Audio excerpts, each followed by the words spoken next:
नमस्कार, जन टीवी में स्वागत है आपका। आप देख रहे हैं एक मुलाकात और मैं हूं योगेंद्र। आज हमारे साथ एक मुलाकात में पंडित सुरेश मिश्रा जी।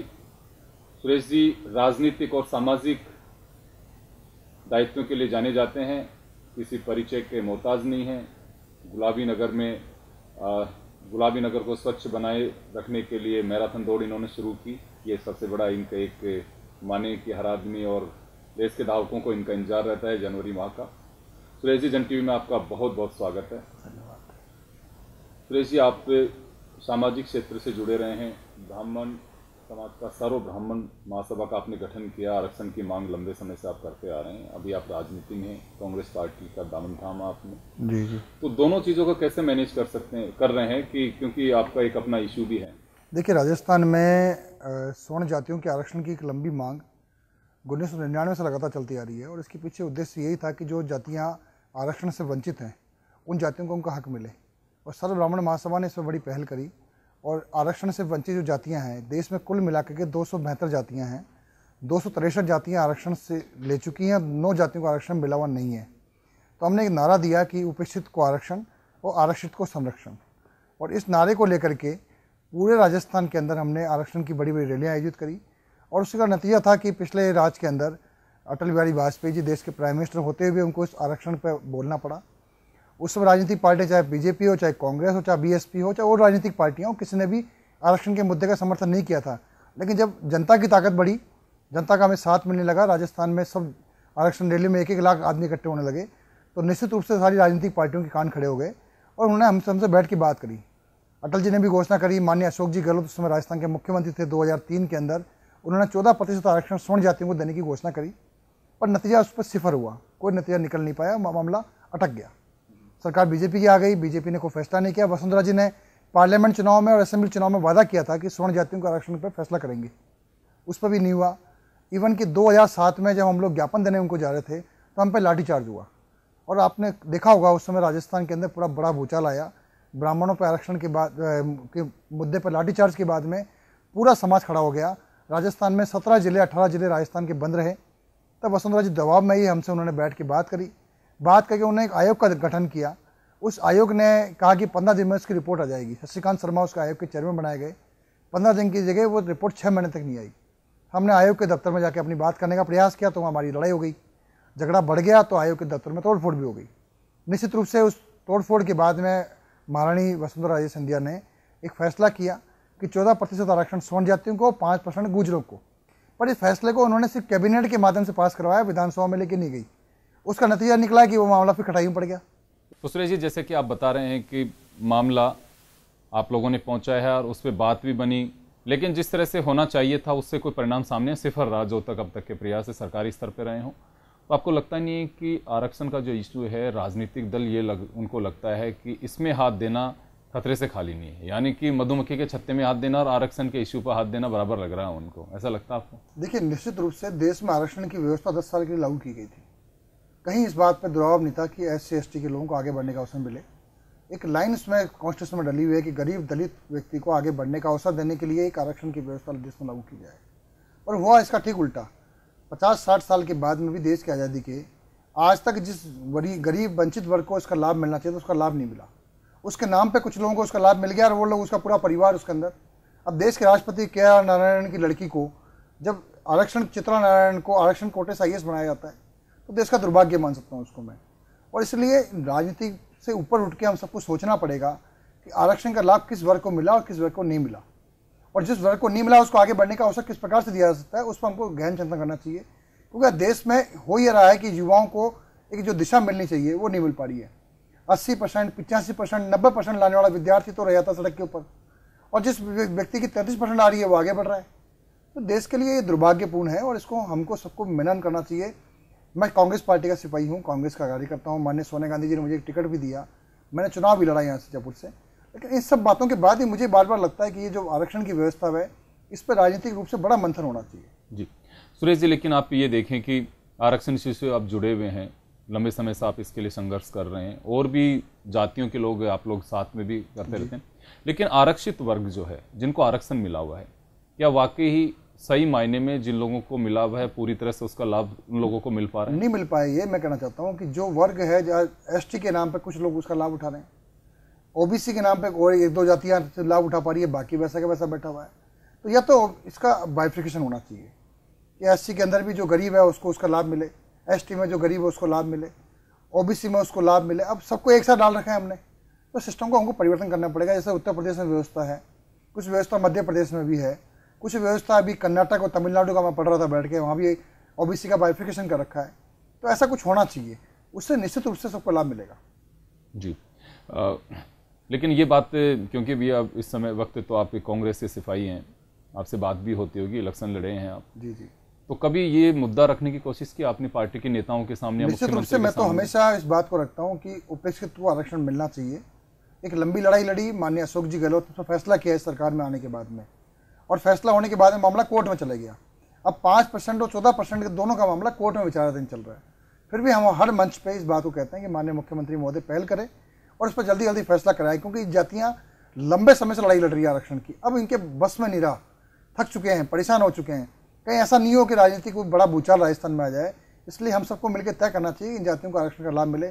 गुर्जर अपनी बात करें, उनको फायदा मिले, कोई दिक्कत नहीं है, पर हमको हमारा हक भी मिलना चाहिए। गुर्जरों का फैसला होता है, हम शहर इसके लिए स्वीकार करते हैं, लेकिन 14% का फैसला सशक्त होना चाहिए।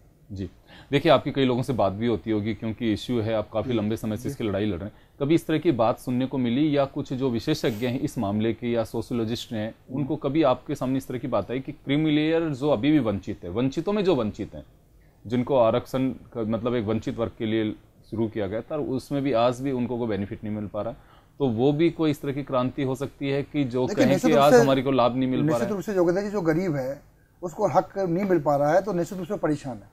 उसके बच्चों को आगे बढ़ने का अवसर नहीं मिल रहा, उसको आगे बढ़ने का अवसर नहीं मिल रहा, तो निश्चित रूप से पहला उसका अवसर मिलना चाहिए। जिसका अवसर मिल चुका है उसको रोकना चाहिए, क्योंकि ये कोई व्यवस्था इस प्रकार से नहीं थी कि सब किसी को हमने कुछ वो देना है, हमको देना है उसको आगे बढ़ने का अवसर। वो अवसर इसको नहीं मिल पाएगा तो उस आरक्षण का लाभ क्या फिर?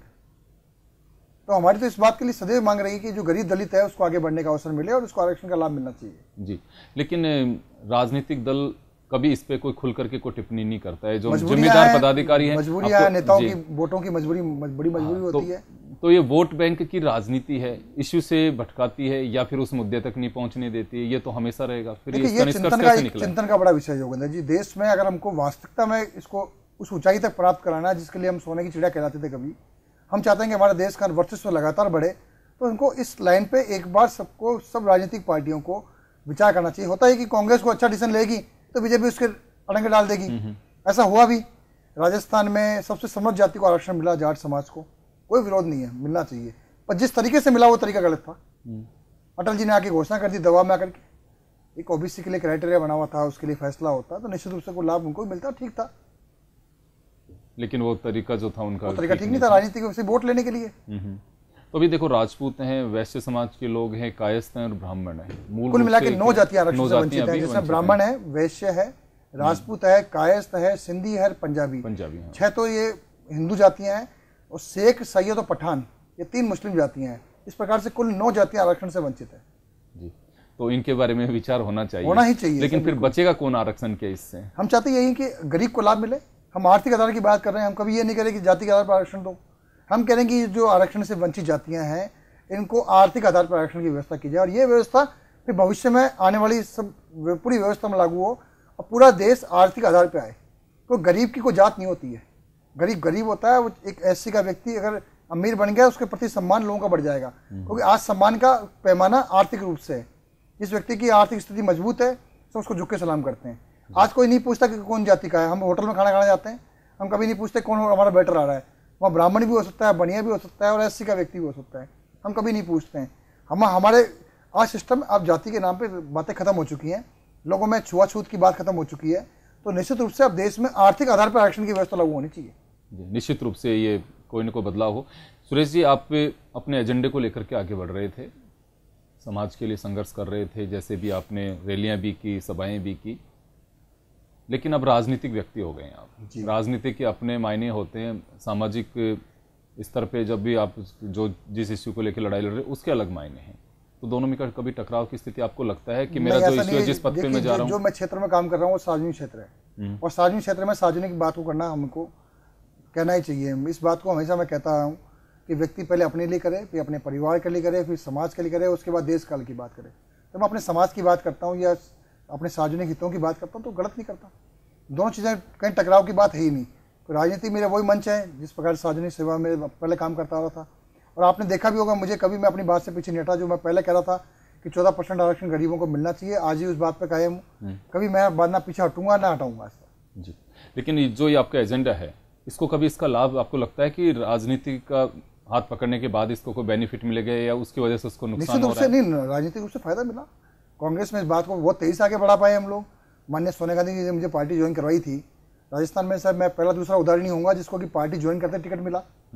और मुझे इस नाते टिकट मिला कि राजस्थान के ब्राह्मणों का मैं नेतृत्व करता आया हूँ, सामाजिक काम करता आया हूँ। तो निश्चित रूप से इसका लाभ, और आते फैसला भी करवाया माननीय अशोक गहलोत जी ने। सरकार बनने के बाद में पहला फैसला इसी बात पर हुआ कि 14% और 5% जो मामला गवर्नर साहब के बाद ड्यू पड़ा हुआ था, माननीय अशोक जी गहलोत ने उनसे मिलकर के बात करी और उसको फैसला करवाया। फैसला होने के बाद में मामला कोर्ट में चला गया। तो उनकी गलती नहीं है मुख्यमंत्री जी इस मामले के अंदर। तो एक मुलाकात में आप सुरेश मिश्रा जी को सुन रहे हैं और आरक्षण का जो ब्राह्मण समाज के लिए लंबे समय से ये मांग कर रहे हैं आरक्षण के इश्यू पे। अब फिलहाल एक मुलाकात में वक्त हो चला एक ब्रेक का, यहाँ लेंगे छोटा सा ब्रेक। ब्रेक के बाद जल्द हाजिर होंगे।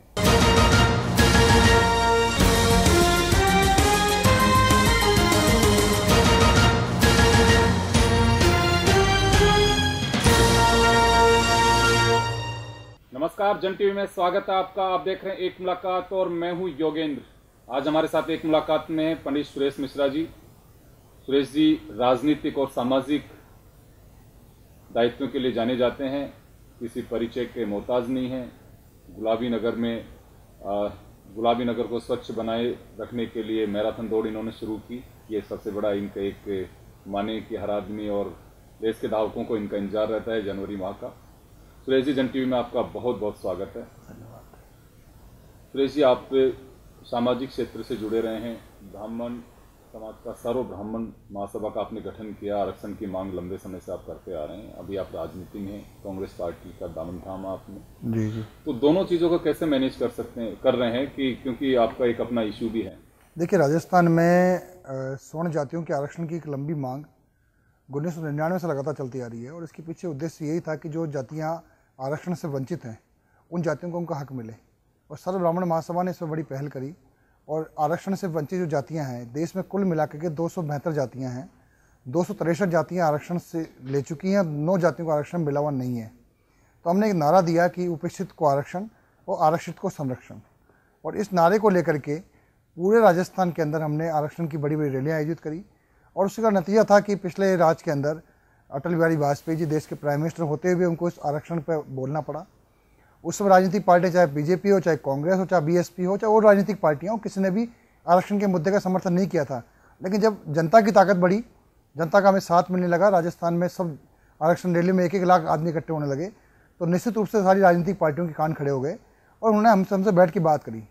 अटल जी ने भी घोषणा करी। माननीय अशोक जी गहलोत उस समय राजस्थान के मुख्यमंत्री थे। 2003 के अंदर उन्होंने 14% आरक्षण स्वर्ण जातियों को देने की घोषणा करी, पर नतीजा उस पर सिफर हुआ। कोई नतीजा निकल नहीं पाया, मामला अटक गया। सरकार बीजेपी की आ गई, बीजेपी ने कोई फैसला नहीं किया। वसुंधरा जी ने पार्लियामेंट चुनाव में और असेंबली चुनाव में वादा किया था कि स्वर्ण जातियों के आरक्षण पर फैसला करेंगे, उस पर भी नहीं हुआ। इवन कि 2007 में जब हम लोग ज्ञापन देने उनको जा रहे थे तो हम पे लाठीचार्ज हुआ। और आपने देखा होगा उस समय राजस्थान के अंदर पूरा बड़ा भूचाल आया। ब्राह्मणों पर आरक्षण के बाद के मुद्दे पर लाठीचार्ज के बाद में पूरा समाज खड़ा हो गया। राजस्थान में 17 जिले 18 जिले राजस्थान के बंद रहे। तब वसुंधरा जी दबाव में ही हमसे उन्होंने बैठ के बात करी। बात करके उन्होंने एक आयोग का गठन किया। उस आयोग ने कहा कि 15 दिन में उसकी रिपोर्ट आ जाएगी। शशिकांत शर्मा उसके आयोग के चेयरमैन बनाए गए। 15 दिन की जगह वो रिपोर्ट 6 महीने तक नहीं आई। हमने आयोग के दफ्तर में जाके अपनी बात करने का प्रयास किया तो हमारी लड़ाई हो गई, झगड़ा बढ़ गया, तो आयोग के दफ्तर में तोड़फोड़ भी हो गई। निश्चित रूप से उस तोड़फोड़ के बाद में महारानी वसुंधरा राजे सिंधिया ने एक फैसला किया कि 14% आरक्षण स्वर्ण जातियों को, 5% गुर्जरों को। पर इस फैसले को उन्होंने सिर्फ कैबिनेट के माध्यम से पास करवाया, विधानसभा में लेके नहीं गई। उसका नतीजा निकला कि वो मामला फिर खटाई में पड़ गया। तो सुरेश जी, जैसे कि आप बता रहे हैं कि मामला आप लोगों ने पहुंचाया है और उस पर बात भी बनी, लेकिन जिस तरह से होना चाहिए था उससे कोई परिणाम सामने सिफर रहा जो तक अब तक के प्रयास से सरकारी स्तर पर रहे हों। तो आपको लगता नहीं है कि आरक्षण का जो इशू है, राजनीतिक दल उनको लगता है कि इसमें हाथ देना खतरे से खाली नहीं है, यानी कि मधुमक्खी के छत्ते में हाथ देना और आरक्षण के इश्यू पर हाथ देना बराबर लग रहा है उनको, ऐसा लगता है आपको? देखिए, निश्चित रूप से देश में आरक्षण की व्यवस्था 10 साल के लिए लागू की गई थी। कहीं इस बात पर दबाव नहीं था कि SC/ST के लोगों को आगे बढ़ने का अवसर मिले। एक लाइन उसमें कॉन्स्टिट्यूशन में डली हुई है कि गरीब दलित व्यक्ति को आगे बढ़ने का अवसर देने के लिए एक आरक्षण की व्यवस्था देश में लागू की जाए, और हुआ इसका ठीक उल्टा। 50-60 साल के बाद में भी देश की आज़ादी के आज तक जिस गरीब वंचित वर्ग को इसका लाभ मिलना चाहिए तो उसका लाभ नहीं मिला। उसके नाम पे कुछ लोगों को उसका लाभ मिल गया और वो लोग, उसका पूरा परिवार उसके अंदर। अब देश के राष्ट्रपति KR नारायण की लड़की को जब आरक्षण, चित्रा नारायण को आरक्षण कोटे से IAS बनाया जाता है तो देश का दुर्भाग्य मान सकता हूँ उसको मैं। और इसलिए राजनीति से ऊपर उठ के हम सबको सोचना पड़ेगा कि आरक्षण का लाभ किस वर्ग को मिला और किस वर्ग को नहीं मिला, और जिस वर्ग को नहीं मिला उसको आगे बढ़ने का अवसर किस प्रकार से दिया जा सकता है, उस पर हमको गहन चिंतन करना चाहिए। क्योंकि देश में हो ये रहा है कि युवाओं को एक जो दिशा मिलनी चाहिए वो नहीं मिल पा रही है। 80%, 85%, 90% लाने वाला विद्यार्थी तो रह जाता सड़क के ऊपर, और जिस व्यक्ति की 33% आ रही है वो आगे बढ़ रहा है। तो देश के लिए ये दुर्भाग्यपूर्ण है और इसको हमको सबको मिलन करना चाहिए। मैं कांग्रेस पार्टी का सिपाही हूँ, कांग्रेस का कार्यकर्ता हूँ। माननीय सोनिया गांधी जी ने मुझे एक टिकट भी दिया, मैंने चुनाव भी लड़ा यहाँ से जयपुर से। लेकिन इन सब बातों के बाद ही मुझे बार बार लगता है कि ये जो आरक्षण की व्यवस्था है इस पर राजनीतिक रूप से बड़ा मंथन होना चाहिए। जी सुरेश जी, लेकिन आप ये देखें कि आरक्षण इश्यू से आप जुड़े हुए हैं, लंबे समय से आप इसके लिए संघर्ष कर रहे हैं, और भी जातियों के लोग आप लोग साथ में भी करते रहते हैं, लेकिन आरक्षित वर्ग जो है, जिनको आरक्षण मिला हुआ है, क्या वाकई ही सही मायने में जिन लोगों को मिला हुआ है पूरी तरह से उसका लाभ उन लोगों को मिल पा रहा है? नहीं मिल पाए। ये मैं कहना चाहता हूँ कि जो वर्ग है, ST के नाम पे कुछ लोग उसका लाभ उठा रहे हैं, OBC के नाम पे और 1-2 जातियाँ लाभ उठा पा रही है, बाकी वैसा का वैसा बैठा हुआ है। तो या तो इसका बाइफिकेशन होना चाहिए कि SC के अंदर भी जो गरीब है उसको उसका लाभ मिले, ST में जो गरीब है उसको लाभ मिले, OBC में उसको लाभ मिले। अब सबको एक साथ डाल रखा है हमने, तो सिस्टम को हमको परिवर्तन करना पड़ेगा। जैसे उत्तर प्रदेश में व्यवस्था है, कुछ व्यवस्था मध्य प्रदेश में भी है, कुछ व्यवस्था अभी कर्नाटक और तमिलनाडु का मैं पढ़ रहा था बैठ के, वहाँ भी OBC का बाइफिकेशन कर रखा है। तो ऐसा कुछ होना चाहिए, उससे निश्चित रूप से सबको लाभ मिलेगा। जी लेकिन ये बात, क्योंकि भी अब इस समय वक्त तो आप कांग्रेस के सिपाही हैं, आपसे बात भी होती होगी, इलेक्शन लड़े हैं आप। जी जी। तो कभी ये मुद्दा रखने की कोशिश की आपने पार्टी के नेताओं के सामने? निश्चित रूप से मैं तो हमेशा इस बात को रखता हूँ कि उपेक्षित को आरक्षण मिलना चाहिए। एक लंबी लड़ाई लड़ी, माननीय अशोक जी गहलोत ने फैसला किया है सरकार में आने के बाद में, और फैसला होने के बाद में मामला कोर्ट में चला गया। अब 5% और 14% के दोनों का मामला कोर्ट में विचाराधीन चल रहा है। फिर भी हम हर मंच पे इस बात को कहते हैं कि माननीय मुख्यमंत्री महोदय पहल करें और इस पर जल्दी जल्दी फैसला कराएं, क्योंकि जातियाँ लंबे समय से लड़ाई लड़ रही है आरक्षण की, अब इनके बस में नहीं रहा, थक चुके हैं, परेशान हो चुके हैं। कहीं ऐसा नहीं हो कि राजनीति को बड़ा भूचाल राजस्थान में आ जाए। इसलिए हम सबको मिलकर तय करना चाहिए इन जातियों को आरक्षण का लाभ मिले। गुर्जर अपनी बात करें, उनको फायदा मिले, कोई दिक्कत नहीं है, पर हमको हमारा हक भी मिलना चाहिए। गुर्जरों का फैसला होता है, हम शहर इसके लिए स्वीकार करते हैं, लेकिन 14% का फैसला शासक होना चाहिए। जी देखिए, आपकी कई लोगों से बात भी होती होगी, क्योंकि इश्यू है, आप काफ़ी लंबे समय से इसकी लड़ाई लड़ रहे हैं। कभी इस तरह की बात सुनने को मिली, या कुछ जो विशेषज्ञ हैं इस मामले के या सोशियोलॉजिस्ट हैं, उनको कभी आपके सामने इस तरह की बात आई कि क्रीमी लेयर जो अभी भी वंचित है, वंचितों में जो वंचित हैं, जिनको आरक्षण मतलब एक वंचित वर्ग के लिए शुरू किया गया था, उसमें भी आज भी उनको कोई बेनिफिट नहीं मिल पा रहा, तो वो भी कोई इस तरह की क्रांति हो सकती है कि जो कहें कि आज हमारी को लाभ नहीं मिल पा रहा है? निश्चित रूप से योगेंद्र जी, जो गरीब है उसको हक नहीं मिल पा रहा है तो निश्चित रूप से परेशान है। उसके बच्चों को आगे बढ़ने का अवसर नहीं मिल रहा, उसको आगे बढ़ने का अवसर नहीं मिल रहा, तो निश्चित रूप से पहले उसका अवसर मिलना चाहिए। जिसका अवसर मिल चुका है उसको रोकना चाहिए, क्योंकि ये कोई व्यवस्था इस प्रकार से नहीं थी कि सब किसी को हमने कुछ वो देना है, हमको देना है उसको आगे बढ़ने का अवसर। वो अवसर इसको नहीं मिल पाएगा तो उस आरक्षण का लाभ क्या फिर? तो हमारी तो इस बात के लिए सदैव मांग रही है कि जो गरीब दलित है उसको आगे बढ़ने का अवसर मिले और उसको आरक्षण का लाभ मिलना चाहिए। जी, लेकिन राजनीतिक दल कभी इस पे कोई खुल करके कोई टिप्पणी नहीं करता है। जो जिम्मेदार पदाधिकारी हैं, मजबूरियां हैं, नेताओं की वोटों की बड़ी मजबूरी होती है। तो ये वोट बैंक की राजनीति है, इश्यू से भटकाती है या फिर उस मुद्दे तक नहीं पहुंचने देती है, ये तो हमेशा रहेगा। फिर ये चिंतन का बड़ा विषय है योगेंद्र जी। देश में अगर हमको वास्तविकता में इसको उस ऊंचाई तक प्राप्त कराना है जिसके लिए हम सोने की चिड़िया कहलाते थे कभी, हम चाहते हैं कि हमारे देश का वर्चस्व लगातार बढ़े, तो इनको इस लाइन पे एक बार सबको, सब राजनीतिक पार्टियों को विचार करना चाहिए। होता है कि कांग्रेस को अच्छा डिसीजन लेगी तो बीजेपी उसके अड़ंगे डाल देगी। ऐसा हुआ भी। राजस्थान में सबसे समृद्ध जाति को आरक्षण मिला, जाट समाज को, कोई विरोध नहीं है, मिलना चाहिए, पर जिस तरीके से मिला वो तरीका गलत था। अटल जी ने आके घोषणा कर दी दवा में आकर के, एक ओबीसी के लिए क्राइटेरिया बना हुआ था, उसके लिए फैसला होता तो निश्चित रूप से कोई लाभ उनको मिलता, ठीक था। लेकिन वो तरीका जो था उनका, वो तरीका ठीक नहीं था, राजनीति को वोट लेने के लिए। तो अभी देखो, राजपूत हैं, वैश्य समाज के लोग हैं, कायस्थ हैं और ब्राह्मण हैं। कुल मिला के 9 जातियां आरक्षण से वंचित हैं, जिसमें ब्राह्मण है, वैश्य है, राजपूत है, कायस्थ है, सिंधी है, पंजाबी। 6 तो ये हिंदू जातियां हैं, और शेख, सैयद और पठान, ये 3 मुस्लिम जातियां हैं। इस प्रकार से कुल 9 जातियां आरक्षण से वंचित है जी। तो इनके बारे में विचार होना चाहिए, होना ही चाहिए। लेकिन फिर बचेगा कौन आरक्षण के इससे? हम चाहते यही कि गरीब को लाभ मिले। हम आर्थिक आधार की बात कर रहे हैं, हम कभी ये नहीं कह रहे कि जाति के आधार पर आरक्षण दो। हम कह रहे हैं कि जो आरक्षण से वंचित जातियां हैं, इनको आर्थिक आधार पर आरक्षण की व्यवस्था की जाए, और ये व्यवस्था फिर भविष्य में आने वाली सब पूरी व्यवस्था में लागू हो और पूरा देश आर्थिक आधार पर आए। तो गरीब की कोई जात नहीं होती है, गरीब गरीब होता है। वो एक एससी का व्यक्ति अगर अमीर बन गया, उसके प्रति सम्मान लोगों का बढ़ जाएगा, क्योंकि आज सम्मान का पैमाना आर्थिक रूप से है। जिस व्यक्ति की आर्थिक स्थिति मजबूत है, तो उसको झुक के सलाम करते हैं। आज कोई नहीं पूछता कि कौन जाति का है। हम होटल में खाना खाने जाते हैं, हम कभी नहीं पूछते कौन हमारा वेटर आ रहा है। वहाँ ब्राह्मण भी हो सकता है, बनिया भी हो सकता है, और एससी का व्यक्ति भी हो सकता है। हम कभी नहीं पूछते हैं। हमारे आज सिस्टम, अब जाति के नाम पे बातें खत्म हो चुकी हैं, लोगों में छुआछूत की बात खत्म हो चुकी है। तो निश्चित रूप से अब देश में आर्थिक आधार पर आरक्षण की व्यवस्था लागू होनी चाहिए। निश्चित रूप से ये कोई न कोई बदलाव हो। सुरेश जी, आप अपने एजेंडे को लेकर के आगे बढ़ रहे थे, समाज के लिए संघर्ष कर रहे थे, जैसे भी आपने रैलियां भी की, सभाएं भी की, लेकिन अब राजनीतिक व्यक्ति हो गए हैं आप। राजनीति के अपने मायने होते हैं, सामाजिक स्तर पे जब भी आप जो जिस इश्यू को लेकर लड़ाई लड़ रहे हैं, उसके अलग मायने हैं।